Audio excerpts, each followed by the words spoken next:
We've got a man who can talk to animals. We've got some birds of prey, fittingly enough. We've got a parasite, and we're going underwater. I'm Van Connor. And I'm Becks Perfect, and this is Offscreen, your 7-day guide to everything movies. Boom.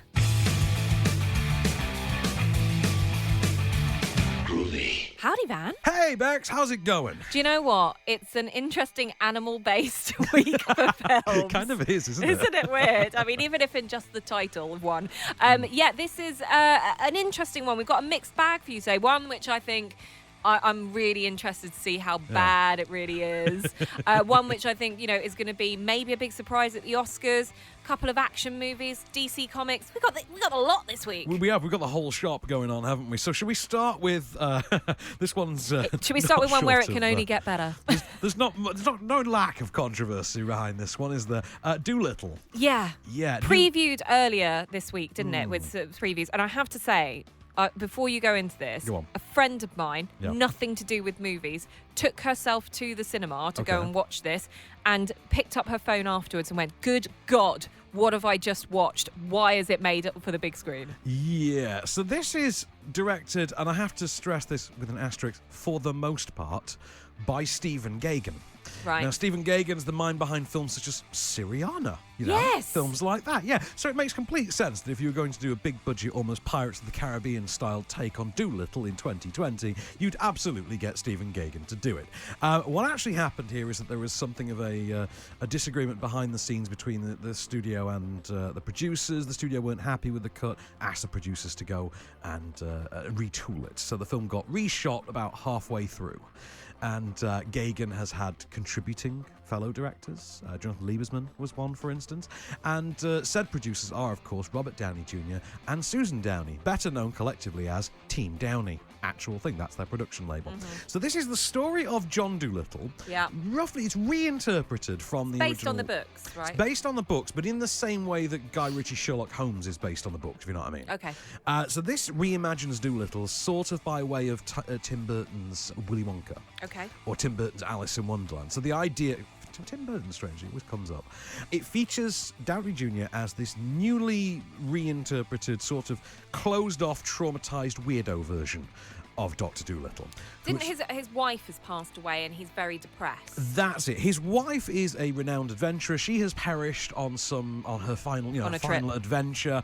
He is forced to pick up the trail and resume her quest when a young Queen Victoria, played by from Wild Rose, Jessie Buckley.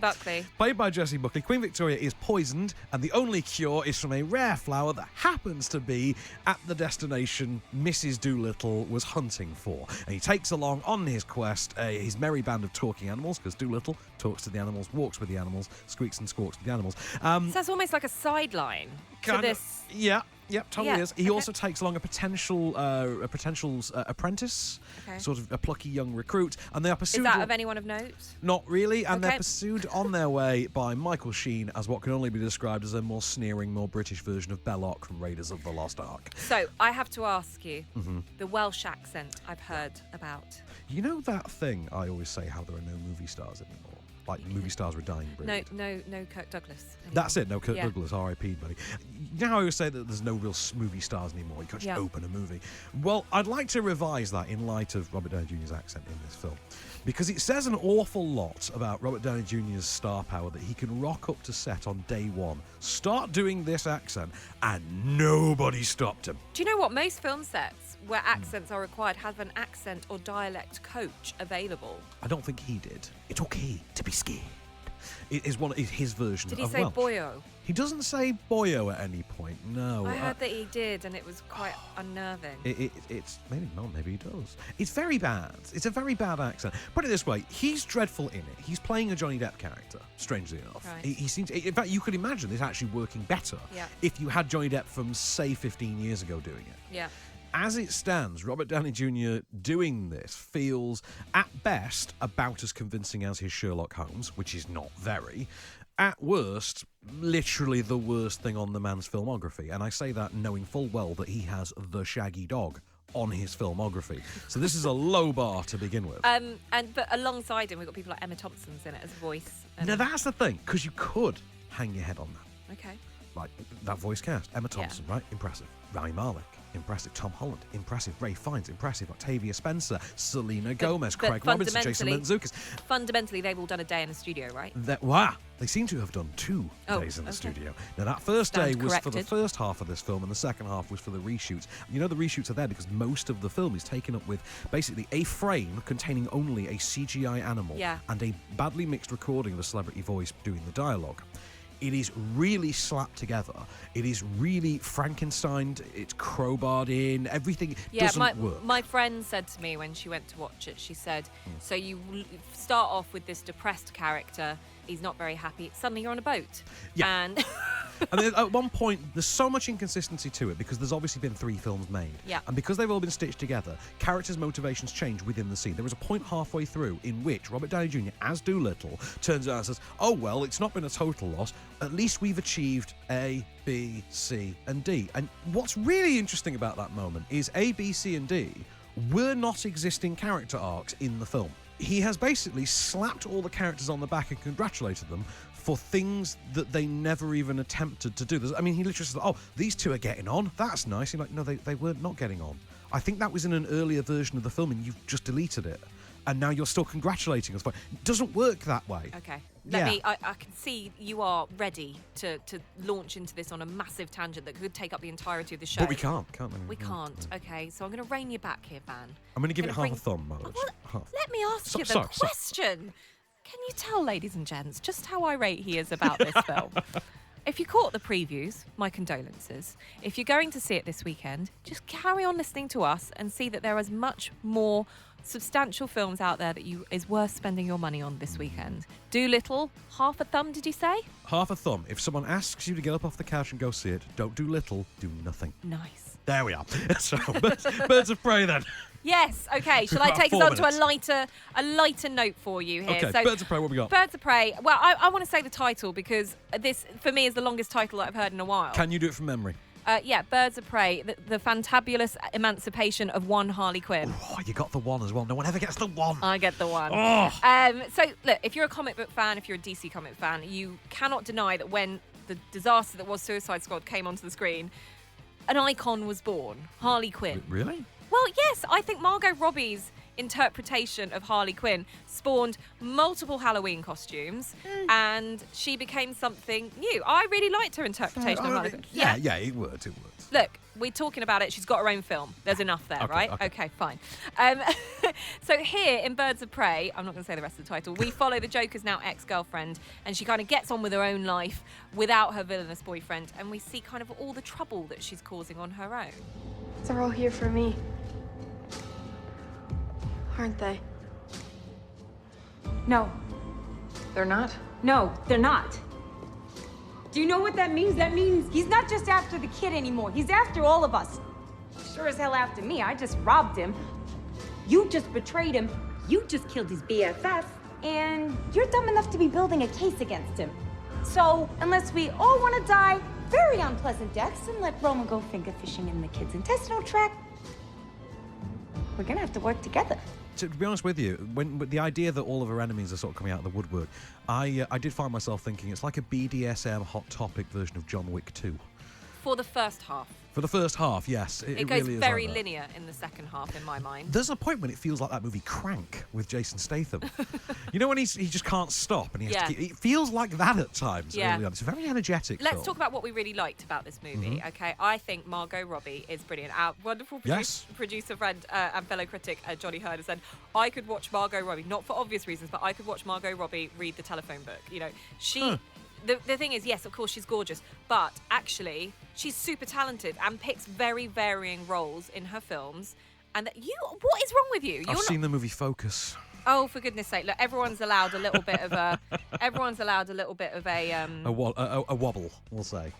Yes, a wobble. Yes, a wobble. And there are things that I think she does really well, and I think, like a chameleon, she can change. I think in the future we'll see her taken a few statues, things like that. You know, she's obviously going on the nominations run at the moment. She's nominated, isn't she, for... It's not Bombshell. It's for Bombshell and, well, for the BAFTA, she was also nominated for Once Upon a Time. Controversially. Anyway, in this, I think what she's done is bring the whole DC extended universe you've mentioned this, like, not as family friendly as Shazam, but what it does is it brings it back to competing a little bit more with Marvel in terms of the humor stakes, the fun stakes.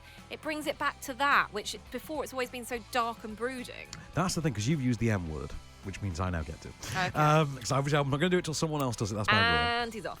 No, actually, I do think what it owes a debt to more than anything is the very first Deadpool movie. Yes. Specifically 100%. in the exact way that it's constructed, which is to center around one specific action beat and to keep circling back to it. In this case, it's a police station assault. Yep. Whereas obviously in the first Deadpool, it's the freeway assault. Yep. And the way it circles back to that, the way that it breaks the fourth wall, the meta commentary it runs, even that the way they utilize the central performance from Margot Robbie and the physicality and the visceral violence of it, I think owes a debt to Deadpool. And I don't say that in a disparaging way. But do you know what Deadpool does really well? It's consistent with all of that. What I think Very Birds true. of Prey lacks is it almost like cuts in the middle dead, and then it just turns into A different film. And I think that's a massive shame, because all of those elements, the rewind elements, Yes. you know, the flashbacks within flashbacks, all of that stuff really works for me alongside the cast. I think that what they forgot to do was bring in the core of the Birds of Prey characters. So Huntress, you know, what's it, Black Canary, all that. That should have all come in earlier. Interestingly enough, I have said this a few times to sort of comic book friends of mine, it is a Birds of Prey film in name only. This does not in any way, shape or form resemble any brand that I know of as Birds of Prey. And also, for someone like me, who is not a big comic book fan, who doesn't know all that, I would never have known that is... It's a girl superhero team. Yeah, That's it. had no idea, right? And still didn't really until that very last line of the movie where they're kind of introduced as that. Exactly, yeah. Yeah, and I think that's a shame. But what's interesting about our conversation today is you know a lot about the DC universe and all this kind of stuff. I don't necessarily. Is it a fun film to go watch? I think it's a very fun film. Yeah. Fun is the word. I think fun is the key word. It is fun. Yeah. For my money, this is the second best DCEU movie after Shazam. Yeah. But again, Shazam, noticeably one that's big on fun. Yeah. So these movies do seem to be working better the more they dial down For a the more grim, dark general broodiness. audience. Yeah, for a general audience. But you're never gonna always please the comic book audience. They're always gonna pick holes in it, right? Because they've got a passion about what they want to see on screen, and if it's not living up to that, there's always going to be a problem. Hashtag release the Snyder Cut. How many thumbs are you I was giving in this? that film, so yes, I would say hashtag release the You were, Snyder weren't Cut. you? I Yeah, remember maybe I this, wouldn't be cut out of it if they released the Snyder Cut. How many thumbs from you, Miss Perfect? I'm going to give it 1 1/4. 1 1/4. I'm going to give it 1 1/2. I had a really good time with it. Yeah, I did as well. Not as much as her roller derby, but maybe we'll see if it comes back again. And we're back, and this time we're going underwater. So, Bex, ready to get wet? Let's We get are, underwater. yes. Okay. Now, you've seen this, haven't you? as well? Let's dig deep. Let's go 6 miles into the water. Is it 6 miles under? 6 miles under. Oh, okay. I didn't quite At like some points, it's 6.7 miles if you look at the radar that is shown on screen. that. Oh, you're very thorough, aren't you? I know, right? Nerd. Sorry. What are we talking about? So it's Underwater, new film starring Kristen Stewart, also starring Jessica Henwick, Vincent Cassell, and weirdly, because it's 2020, TJ Miller, who I'm not used to seeing in films anymore. Can you remind me what he's been in? Because I recognise his Deadpool. voice. Yes, I recognise Deadpool, his the voice. Emoji Movie? That was him as well. Yeah, okay. Yeah, okay, gotcha. Office Christmas Party, in which he just plays TJ Miller. Also Silicon Valley, but Right. he has been in loads of things. But the thing is that the film industry, as far as I understood it, was done with TJ Miller. So it does make me wonder how long ago this was filmed, to be honest. He's not had the best couple of years, we shall say. It's an interesting concept, though, because I always think, like, after Twilight and stuff with Kristen Stewart, she doesn't really need to do any blockbusters. We see her do more interesting films, arty films. It's probably all she really needs to do now. You say that, and yet, if you cast your mind back to when Charlie's Angels came out, my whole surprise factor with that was, well, actually, isn't Kristen Stewart a lot of fun in this? Yeah, she is. And I didn't know she had that side to her, and then she did Seberg at the beginning of this year. Maybe Yeah, it is actually, she misses it. You know? Maybe that's what it is. Maybe it's just time to get back to the blockbuster well every now and again. But And speaking of which, as a blockbuster, this film doesn't quite cut it. But I have to say, I had a lot of fun with this movie. okay, so so she's a mechanical engineer. Yeah. Kristen Stewart's a mechanical engineer who works on an underground research station in the Mariana Trench, I believe. They're drilling. Yeah. And they find them. There's a series of mysterious accidents that force them to sort of fight for their survival. No. She's brushing her teeth. And the whole place blows up. Okay, she's brushing her teeth, the whole place blows up. It's a more That's your succinct opener, ladies version. and gents. And they find themselves having to fight for their lives against, effectively, monster squids. Spoiler alert. Is it, though? Because it's kind of on the poster. Yeah, Oh, I haven't seen the poster. Yeah, the poster literally has her stood Do between you know two what? I haven't enormous seen sets any of teeth. posters. Have you not? It's not widely advertised, this film, funnily enough. Did we wonder why? Well, I mean, unlike Dolittle, where they haven't even put clips out for it, because I'm pretty sure they would like that film to die, this one has had a mixed reception in the US. I'll tell you what, let's have a sound to what we're listening for here. So we just go into pitch black and we walk without knowing where we're going with insufficient oxygen. That's the plan? That's the plan. Everybody down with that? Nora, you okay with that? The suits can't be down there that long, you know that. Not everyone here is an experienced diver, and That we never know. I'm not trying to be... Can you just admit we might die doing that? Yeah. But can you admit that we might live doing this? Pretty boilerplate thriller, under the sea, sphere meets life kind of stuff, isn't it? Alien Meets the Abyss. Alien meets the Abyss, that's what you're going That's with. what I'm going with. Oh, well. Because we've got a Ripley-style character with Kristen Stewart. We have. And I think do you know what? Again, she's edgy, she's different. Punky. She is punky in this, like steampunk kind of thing. I like that. And the drill station looks like the ship from Alien. Does a bit, doesn't Yeah. it? I mean, there were obvious times when there were in the making of this where you do look and you do think that is quite clearly And a also soundstage. the underwater suits. There's an alien. Yeah, there is a sort of spacesuit element Yeah, to them, isn't there? I mean, yeah, it's that. And I liked it because it's an hour and a half long. It's quite punchy and to the point, isn't it? Yeah. Can't And beat it for pacing. within that, there are so many jump scares, and I had a blast with it because of that. Because I think if you're going to go to the movies with your mates and you're going to have a load of fun with it, Yeah. it's the movie to do that with. It's short, it's sharp, it's impactful. Like, there's no backstory on this. It basically throws you straight into the action. There really is. I mean, this literally just starts and then kicks off, doesn't it? Yeah, and I kinda quite like about that. it. Yeah, I really like that. I love Vincent Cassel in that. He's like this. Well, he's underutilized in this, but he is your captain of the drill station, and he's got, there's obviously lots of stuff that's going on with him, but he's your kind of leader in a respect, and he takes one for the team, and it's all that kind of stuff. But for me, I think it does what it's supposed to do. It's an action, big blockbuster squid thing, and it delivers. Like, That's there's nothing wrong with it. I don't think so either. I mean, don't get me wrong. I think the script isn't quite there at times. I feel like there's something missing from it, but I think the cast are pretty good. Yeah. I think it's got the atmosphere. It's got the gore. Definitely got the gore. Directed by William Eubank, who gave us Broken City and The Signal, and he knows how to shoot this. This works quite well. There is something missing, and I feel that is maybe in the writing. But Kristen Stewart definitely got the goods. Jessica Henwick, who has recently been cast in the fourth Matrix movie. So I was wondering who she was. Iron Fist. She's from Marvel's Iron Fist. Fine. And she's actually a really good performer. She can kick ass with the best of them. Looking forward to seeing her in Matrix. But she's so screamy in this. She annoyed me. Actually, her character annoyed me because it's like, man up, you're on a drill 6 miles down. Like, you've got to be prepped for possible, implosions. Hey, it's like that character in The Meg who couldn't swim. He's like, why would you take a job in under the ocean? Yeah. Yeah, they 100%. ask in The Meg, don't they? Thumbs up, thumbs down from you. Thumbs up, actually. Pleasantly surprised. Wasn't expecting a lot from this movie. It delivered on what it needed to deliver. It does exactly what it says on the tin. So I'll give it one thumb up. Yeah, I'll give it one and a bit It's thumbs missing something. up. Yeah, but thoroughly enjoyable. Okay, I've got about 3 minutes to talk about one of the best films that we'll see this year. So I need to talk to you about Bong Joon-ho's Parasite. There's not going to be a clip because it's all in Korean. So this is right. The idea is you've got a relatively poor working, lower working class family, who are just struggling to make ends meet, struggling to find work, and the son, who's a sort of college age son, is offered by a friend of his the chance to fill in for him as the English language tutor to a wealthy Korean family. Yeah.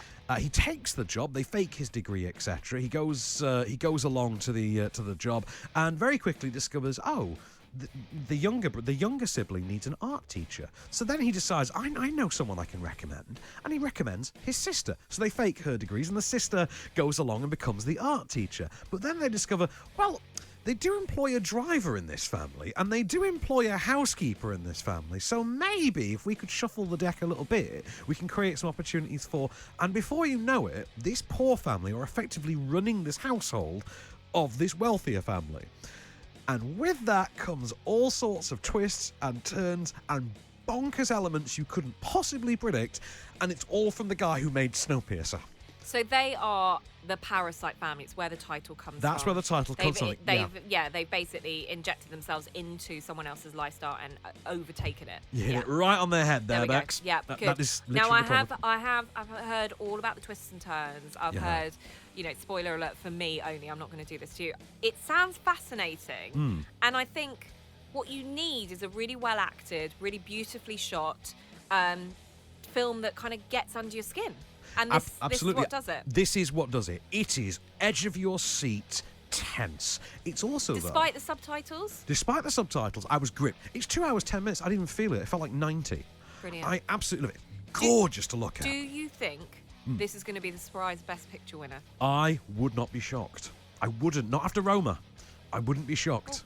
I think. Well, didn't Roma win Best Foreign Film? Oh, no, it did. You're absolutely right. Yeah. Sorry, I'm losing my mind. So I think we're going to have the same thing here. I think something like 1917. You think 1972 will get Yeah. a picture and this will get Best International? Absolutely. But I think we could see Bong Joon-ho get the Best Director award. I could see that happening. Interesting. I think it's absolutely terrific. I think the performances are brilliant. I think Kang Ho Song, who incidentally is from Snowpiercer, Right. he played Namgung in Snowpiercer, and funnily enough, the name Namgung does turn up in this film, implying some kind of connection. Yeah.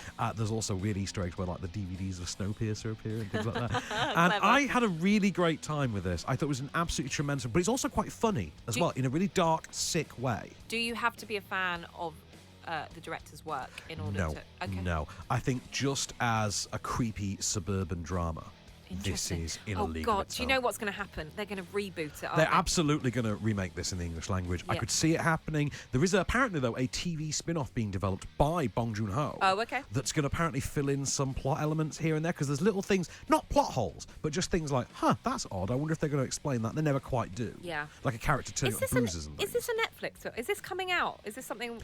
No, this is Curzon. It's being distributed by Curzon. Right. So you will be able to watch this online if you want to go to, I think, Curzon's player. Curzon's player, yeah. But, I mean, for my sort of take on it, go and find the biggest screen you can. Go to a Curzon cinema. They're lovely anyway, those cinemas. Just go to a Curzon cinema and sit down and just drink this in. It is a beautiful, wonderful, very gripping, very surprising film. So there's no surprises here. You're going to give it 2 thumbs up, aren't Oh, you? yes. 2 absolutely glowing, trembling thumbs up. Shake harder, boy. Wow.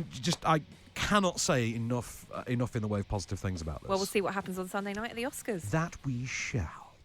And now it's time for Off-Screen Pays the Bills. Hey, Becks! Oh, hey, Van. Is it bill time already? Oh, ain't nothing going on but the rent. So, let's talk about our sponsor this week. It's Likewise. We're talking about Likewise, which is a recommendation engine, I would say, more than anything. So it's Yes, your friends, your family, other people using it can tell you what they're watching, what they love, and you can, build up your own kind of recommendation list. Exactly. So it's books, restaurants, TV shows, movies, podcasts, even, and it's filtered to you. There's an algorithm to it, determines what you like and what you might like. Clever based on that. algorithms. I like a clever algorithm. I know.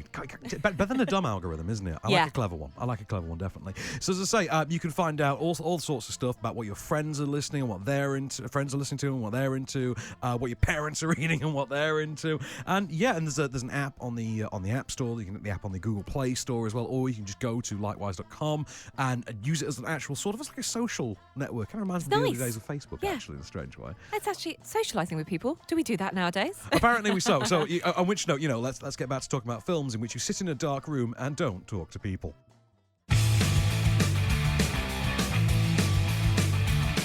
And welcome back to Off Screen. So you have heard all of our top picks and things to avoid, actually, on the big screen.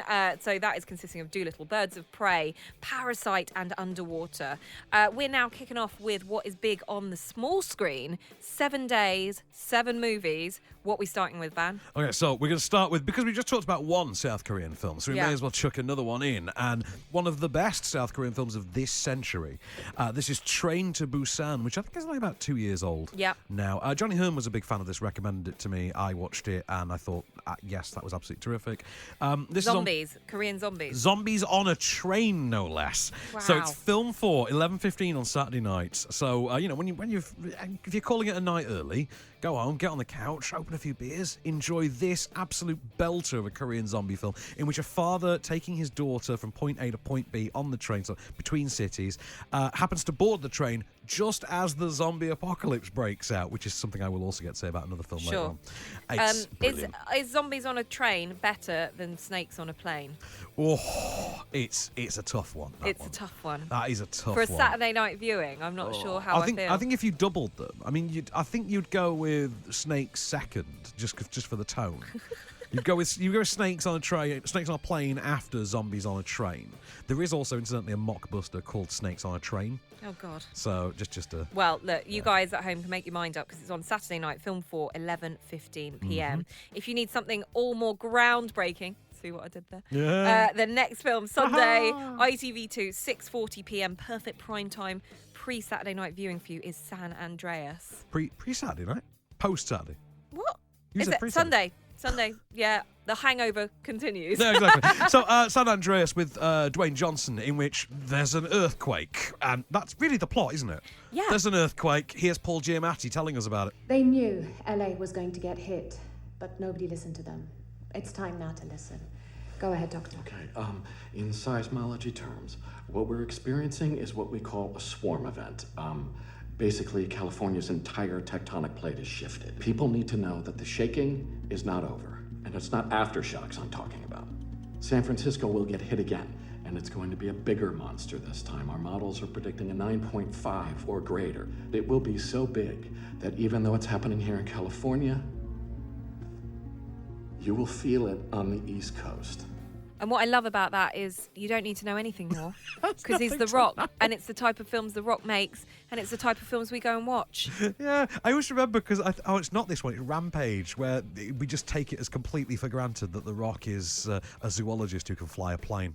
What's the one where he jumps off the building onto the other building? It's on the poster and it's completely incorrect. Skyscraper. Skyscraper. Love that film. And love Nev that Campbell's in that film. I mean, she is. Welcome back, Nev Campbell. Oh, I missed Nev. Yeah. Amazing. Right, San Andreas, you don't need to know anything more. It's The Rock. It's great Paul Sunday tea time Giamatti. film, isn't it? It's an earthquake. Let's carry on. Monday, Sony Channel, 9 p.m. Get yourself watching this. It's as good as it gets. And then you have to watch this Oscar week as well, don't you? Oh, my goodness. So good back So in the Jack day. Nicholson and Helen Hunt both picked up the Oscars for this. I mean, I watched this probably when I was way too young to watch it. But I loved it, and I watched it again and 15. again and again. Yeah, I think I was even younger than that. But it is. I remember this cleaning up at the Oscars. But you know what? It's all about that amazing Jack Nicholson performance. You have no idea what your work means to me. What does it mean to you? That somebody out there knows what it's like to be in here. Oh, God, this is like a nightmare. Oh, come on, just a couple of questions. How hard is that? How do you write women so well? I think of a man, and I take away reason and accountability. No one does curmudgeon like Jack Nicholson, eh? Oh, he's just amazing. Like, I love how he used to go into his own cafe, the regular cafe, he'd have exactly the same stuff. He's got OCD, right? Yes, He doesn't. yes. That's the whole he's thing. extremely obsessive compulsive. Yeah. And Helen Hunt's character doesn't give him any leeway with it, and they form a lovely bond as a result of it. And it's Greg beautiful. Kinnear as well, very Yes, good in this. yeah. And Cuba Gooding Jr. Oh, it's just such. Honestly, if you haven't seen this film, as we said, it's Oscar week. Go watch this. It's an absolute delight. It's like 1999 or something. 98. 98, yeah. Good knowledge. So Tuesday, one of my favourites from 2013, and also the film that inadvertently set up Top Gun Maverick for coming out this summer. It is the introduction of Tom Cruise to director Joseph Kosinski. It is Oblivion, the sci-fi movie in which Tom Cruise is basically like a drone repairman left behind after the human race has evacuated the Earth. He comes to discover that there's actually something more mysterious going on the planet than he and his partner have been made aware of, and there are things about even himself that he doesn't quite know. That object was the Tet, Jack. The Tet was our mission. That's impossible. That's impossible. Who are you? I'm your wife. So that's 10:50 ITV4 on Tuesday. Oblivion, absolutely. Is that the one that's like repeating itself? No, that's Edge of Tomorrow. Oh, That's yeah. We're getting a sequel to that one because it's going to be Live, Die, Repeat, and Die Again. I think something like that. Goodness. Live, Die, Repeat, and Repeat. I think is the title. Live, Die, Repeat, and Repeat. Right. Okay. Wednesday, The Road. Sony's turning out some good. Sony's doing some good stuff lately. Some good stuff. Yeah. Definitely. 9:00 on Wednesday. The Road. Talk me through this one. This is John Hillcoat's adaptation of the novel by Cormac McCarthy. I think it's 2009, I believe this was out. Yeah. Stars Viggo Mortensen. Yes. Oh, I have seen and this. Cody Smith-McPhee. This is the father and son who are yes. basically on the road, walking the road after the end of the world, after the apocalypse, and the horrible things they encounter. It's one of the bleakest films you will ever sit through. It's quite long. Like, as in, like, it's slow paced. And it's slow, but it's intense. It's measured. It's what I would describe as a very considered, very measured film. As in, there's a lot of it, but there's not a single wasted moment, I would say. The performances by both Viggo Mortensen and Cody Smith-McPhee are absolutely terrific. This was part of that sort of hot streak that Cody Smith-McPhee had as a child actor. Yeah. When he went from things like, was it Let Me In, to this, to the Planet of the Apes sequel, the second one. This was just a really great movie, a really well put together movie. There's a small role for Charlize Theron in there as well, but it is all about Viggo Morts and KSM. Moving on to Thursday, I'm not sure why you've picked this. Go on. Just go with it. Sony Channel 640. Lack of options is the short version of that. So Jennifer Aniston, Adam Sandler, Brooklyn Decker's in this. Nicole Kidman is in this as well. Yeah, I'd forgotten that as well. Oh my goodness. So this is based on a weekend trip to Hawaii. A plastic surgeon convinces his loyal assistant to pose as his soon-to-be divorced wife in order to cover up a careless lie he told to his much younger girlfriend. Yeah, because he pretends to be married and going through a divorce to get sympathy out of young women and sleep with them. And then, of course, gets caught out because he starts to like his current mark. So he gets, Jennifer Aniston to pose as his fake wife. Well, so, Palmer, I heard you and Danny had sex. Yes. I am so sorry. Please, honey, it is fine. I'm just happy to hear that his thing-a-ding can still ring-a-ding. He's got a serious small issue with ED. What's ED? Oh gosh, I forgot. You're 15. So for both Jennifer Aniston and Adam Sandler, you wonder why they struggle sometimes with more dramatic roles. Not them struggling, but to get the parts that get them, recognised. So where was Adam Sandler's performance for Uncut Gems? Where was it nominated across the board? I'll get onto that. I'm asking that. Okay, fine. The thing is that when they turn films out like this, and there was a lot of criticism, which I read online about Jennifer Lopez, is that they can't take them seriously as an actor. And then when they do turn out something that is brilliant, you can't, it's not enough credibility for them. So I mean, it's a modest hit at the time, this one. Yeah, but as in the weight of it, I suppose. Well, the weight of it, but they've all got to do fluff eventually. I mean, I would never describe Adam Sandler's body of work as having much depth to it outside of Punch Drunk Love, Reign Over Me, and recently Uncut Gems, which I think there's a serious case of Emperor's New Clothes going on with that film. But, this made money. It does what it says on the tin. They're on fine enough form doing what they do. I can't really fault them for it. And as I say, we really didn't have much in the way of good options for next Thursday night. All right, well, let's cap off the week then with a good option. A good option. So this is Beast, starring Johnny Flynn, who's going to be in the new version of Emma, which I think we're reviewing next week. And Jessie Buckley, who's going to be in everything good that you see. She's going to be the next Florence Pugh, once Florence Pugh has finally finished being Florence Pugh. So this is the story of a young woman who is saved from a violent sexual attack by a mysterious, very rugged, almost dangerous bad boy type, played by Johnny Flynn, and quickly discovers that something is not quite right with him. Is he one thing? Is he another? And therein lies the mystery. But this is a British film, and I think it might be set on the Isle of Man or the Isle of Wight, something like that. Really well put together, very, very tense, very gripping, very suspenseful film. As are a lot of British films that never get seen. Very true, very true. Yep, just going to put that out there. Maybe if you didn't shut the UK Film Council down, we might have a chance in the world. But the thing is, this really is... I mean, I think Jessie Buckley obviously came out of this better than Johnny Flynn did. but it is a hell of a showreel for both of them as emerging young talents. It's at 9 o'clock on Film 4 on Friday. It's an absolute belter of film, and it's really worth seeing. You will never quite guess where it's going to go.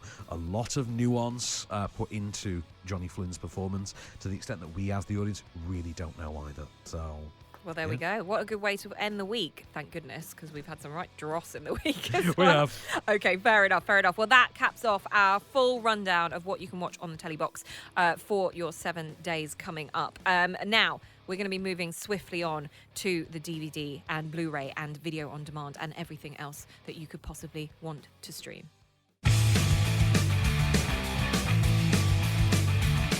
And we're back, and this time, well, we're mostly going to be existing on discs, because I don't know if you've noticed, but there's so much coming out on DVD and Blu-ray, weirdly, this next week, that we've basically just foregone the streaming listings. Oh. Yeah, because there's like 6 good movies coming out. You can probably still stream this in due course anyway. You probably so still can. Don't worry. So let's start with one that will probably win Best Actor come Sunday night. Let's talk about Joker. I mean, you and I feel very differently about this film. Do we feel differently on whether or not he's going to win Best Actor? Oh no, that's a shoo-in. Oh, okay. Yeah, then. he is going to win Best Actor. It clearly is, yeah. Yeah, and it's right, deservedly so. It's a transformative piece. It's what? Transformative. Oh, it cuts through me every time. I know. Oh. But well, that and Judy. 100%. Like, come on, this is what the Academy loves. It's what every single award ceremony has loved as well. He's a great actor. This shows him a great acting capability. It is not your average comic book movie. Oh, what? Is it? Oh, because... Okay, never mind. I'm saving a lot for Oscar night. So it's just a Todd Phillips adaptation. Not an adaptation. The guy that did The Hangover has turned out this beautiful movie, my 5-star movie of the year last year. Okay, here's the thing. When they were making this movie, Todd Phillips and one of the producers went out of their way in every interview they could possibly get themselves featured in to say, this is not based on a comic book, this is based on no specific story, no, this is a wholly original creation. Begging the question, I really, really would like an answer to this one. Why in the hell is this up for Best Adapted Screenplay if it's based on nothing that actually existed? I have no answers for you on that. If that. it's an original, how is this an adapted screenplay? It's an original take. That wasn't what they said, though. But also, okay, so, we've all said stuff on air that maybe we've regretted slightly or we've twisted the words ever so slightly. Give him a little bit of leeway. It's a masterpiece. No, he did it several times. Okay, intentionally. Fine. Listen, let's move on, because everyone knows how great Joker is. Whether or not you're agreeing with Van or you're not, it's still amazing. No cursing, no off-color material. We do a clean show, okay? Mm-hmm. You go on right after Dr. Sally. I love Dr. Sally. Good. Well, someone will come and get you, okay? Good luck. Thanks, Murray. Okay. Murray, one small thing. Yeah. When you bring me out, can you introduce me as Joker? What's wrong with your real name? That's what you called me on the show. A Joker. Do you remember? Did I? I don't know. Well, if you say so, kid, Joker it is. It's good. Thanks, Murray. And that's Robert De Niro's appearance in there as well. Yes, there you go. What more could you want? I mean, I just love it. Anyway, if you haven't seen this yet, you really should have seen it on the big screen. You really should have. You should really should. It's coming back. Have you heard it's coming back with a live orchestra? Yes, and I will be first in line to get those tickets. I do think it deserves that Oscar, by the way. Best score. Yes. Okay, I do. Fine. Good. Yeah, everything. I think it deserves everything. Moving on. Farmageddon. Yeah, I love this one. This was the Shaun the Sheep Goes to Space movie. Like Close Encounters of the Third Kind, I think it was called at one point. Oh my goodness. I absolutely love this. This is just a classic case of Aardman mastering the silent movie genre. They never get it wrong. Claymation. They never do. Wonderful film. I really absolutely adored this. Very funny. I mean, I was howling with laughter. Good. Just falling out of my chair in hysterics at points. What was the really great movie? What was the one? And it had Hugh Grant voicing it, and it was like he was a captain of something. Pirates in an Adventure with Scientists. Why did they not bring out more of those? That was hilarious. I am the pirate captain. They call me Pirate Captain. I love that one. If you love Aardman classic movies and animations, you've got to see this, because it's just fun from start to finish. And who doesn't love Shaun the Sheep? Oh no, exactly. Like my sister still has the backpack from the 90s that you could buy. I still have the soap dish. Do you? Yeah. So let's move on then to, this is one that I was surprised wasn't more of an awards contender actually. The Peanut Butter Falcon that co-stars Shia LaBeouf and Dakota Johnson. Yeah. I almost said Dakota Fanning now. I know. I've had that on the tip of my tongue as well for some reason. This is a road movie and about the unlikely friendship between a sort of roguish drifter and a young boy with Down syndrome who wants to run away to wrestling school. And yes. Do you remember this now? Yeah, I but the thing really is, I was thinking, yes, it is a lovely film. It didn't have the marketing behind it. Didn't have the oomph. Didn't have the push. So did it? So even then, Shia LaBeouf is a bit of a. He's a bit of a Marmite character nowadays, as you can imagine. So. And yet I thought he was great in this. It's weird to me that they pushed Honey Boy for awards contention. Whereas this would have actually been a stronger contender as far as the recent works of Shia LaBeouf. And probably it ticks a lot more boxes, shall we say, for the Academy and other awards ceremonies. I think so. This is more of a tale of adversity than Honey Boy, definitely. I think with a film like this, though, it just has to get that hype from people that see it, and they, and suddenly it becomes this phenomenon within itself. It didn't do that. Not enough people saw it. I think on DVD streaming, I think Peanut Butter Falcon will find its fan base though, because it's actually a really gorgeous film. It's filled with beautiful cinematography. That performance, the three lead performances in this, I think are really good. Yeah. I genuinely, I thought it was a terrific film. I just hope it finds more of an audience now. Yeah, maybe it will. Maybe it will. Something else that needs to find itself an audience beyond the big screen is one of our favourite films. Oh, yes. This was so much fun. It's Ready or Not, which is essentially like a board game played out on the big screen. Whenever the masses are presented with a new addition to the family, we place a blank playing card into the box. Our initiate then has the privilege of drawing the card, and Mr. LaBelle will tell us which game to play. My dear, it is your turn.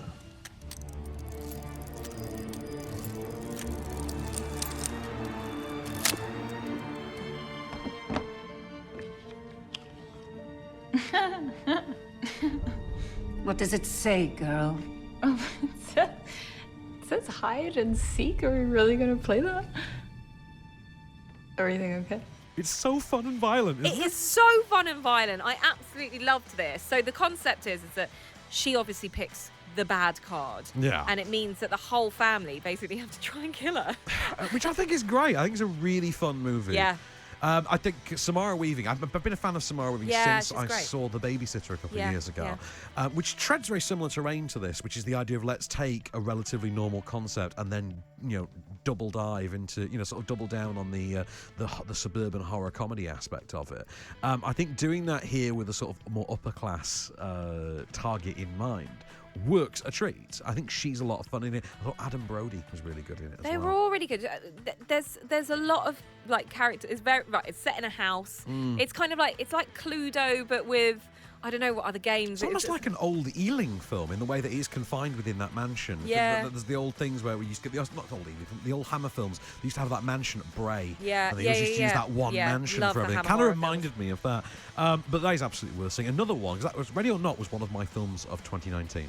My top 10. Another one of my top 10 of 2019 is also out this week. Little Monsters. And that is Little Monsters. Is that Lupita Nyong'o? Lupita Nyong'o Yeah. and Alexander England and Josh Gad. And zombies, right? And zombies. The idea is you've got a sort of feckless loser schlub busker type who goes along on his nephew's school trip as the sort of chaperone parent purely because he wants to try and sleep with her teacher, his teacher, Miss Caroline, played by Lupita Nyong'o. They go to this petting zoo, and wouldn't you know it, the zombie apocalypse breaks out.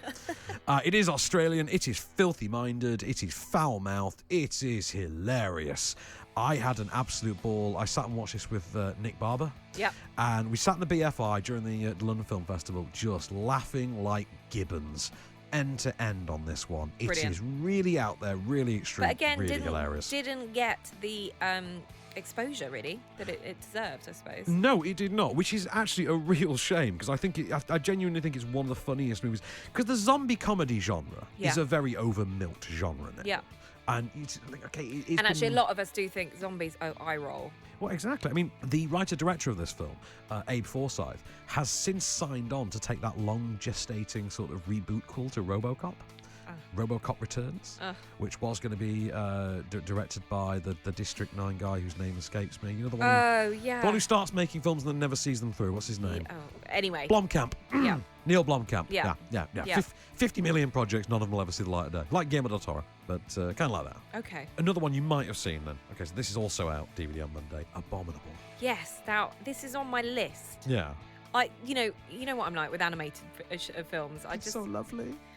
Right, okay, so you're not selling it to me if you're just like, it's so lovely. It It's needs to so have more. lovely. It needs Okay. to beat Zootropolis. It is about a young Chinese girl who teams up with a Yeti to escort him back to his homeland. Said Yeti is named Everest, and he is the most adorable creature who's ever lived. Oh, and they're pursued by what seems to be Eddie Izzard doing his impression of David Attenborough.